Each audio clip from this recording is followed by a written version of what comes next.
This is Inside Indiana Business Radio on Demand for the morning of November 23rd, 2022. Brought to you by That's Good HR. I'm Wes Mills. Exurban USA says it intends to move forward with a $400 million investment to build a zero-waste recycling facility for electronic scrap metals in Fort Wayne, despite a lawsuit filed last week. Opponents of the project are asking the court to overturn the City Plan Commission's approval and stop the project. Exurban plans to be fully operational by the first quarter of 2025. The company says the facility will employ 200 workers. 55 Indiana hospitals will get docked more than $8 million in total from the federal government for having too many Medicare patients return for care within a month of discharge. That number is down from 62 hospitals last year and 66 the year before. The federal government says readmissions are often unnecessary and cost taxpayers tens of billions of dollars a year for treatments that should have been caught the first time around or were not followed up adequately. The NCAA has chosen Indianapolis to host the 2029 NCAA Men's Final Four at Lucas Oil Stadium. It will be the 10th time the event has been held in Indy, which hosted the entire NCAA tournament in 2021 and is also set to host the Final Four in 2026.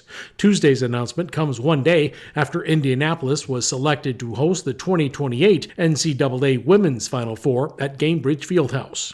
Inside Indiana Business Radio on Demand is brought to you by the following. With one call to That's Good HR, your hiring challenge is solved. It's that simple. That's Good HR is the secret ingredient to strategic staffing. Have an HR, accounting, administrative, or customer service position to fill? Trust That's Good HR to make a match that's good for everyone, whether temp to hire, or a direct hire placement. For 22 years, That's Good HR has been handpicking employees and employers through a highly personal and authentic approach that delivers long-term results. Visit that'sgoodhr.com. Remember, the match matters. Save the date for IBJ's CFO of the Year event, December 9th at 8 a.m. at the JW Marriott in downtown Indianapolis. Join us for breakfast and an awards presentation as we unveil this year's class of Indiana's top financial executives. Reserve your seat or secure a corporate table to show your support for this year's group of impressive honorees. Learn more and RSVP by December the 5th at ibj.com/events. The U.S. Department of Defense has awarded a $10 million contract to Lagodi-based Logmiller Machine Tool and Design. The contract calls for the manufacturing and testing of radar antenna arrays for the U.S. Navy. The arrays are part of a three-dimensional radar system used on both land and sea to detect low-flying and high-altitude missiles and aircraft. Students and faculty at Rose-Hulman Institute of Technology are working in an award-winning building designed to enhance health and wellness. The new academic building earned Silver Level WELL certification. To meet the standard, a building must pass a series of tests for air and water quality and noise reduction. The architecture firm, Indianapolis-based Ratio Designs, says it's seeing growing interest from corporations to build WELL-certified workplaces. Ratio Designs' David Schaefer explains it could be a blueprint for building designs of the future.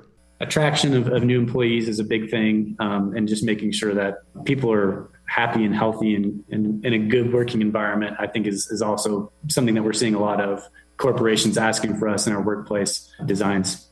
3 Central Indiana companies are included in the 2022 Healthiest 100 Workplaces in America list from Indianapolis-based Springbuk. The rankings were determined from assessments based on 6 categories such as culture and leadership commitment, strategic planning, and programming.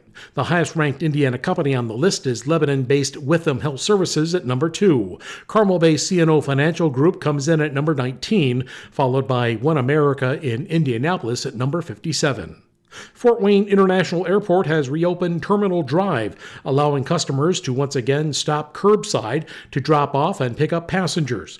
The drive has been closed to traffic since July 2021 as part of FWA's West Terminal expansion and rehabilitation project. As part of the upgrade, the improved curb has an extended canopy that covers all 3 lanes. It also has a rolled curb to help people with mobility issues. This report is brought to you by That's Good HR, the secret ingredient to strategic staffing. Visit that'sgoodhr.com for more information. I'm Wes Mills, Inside Indiana Business, Radio on Demand.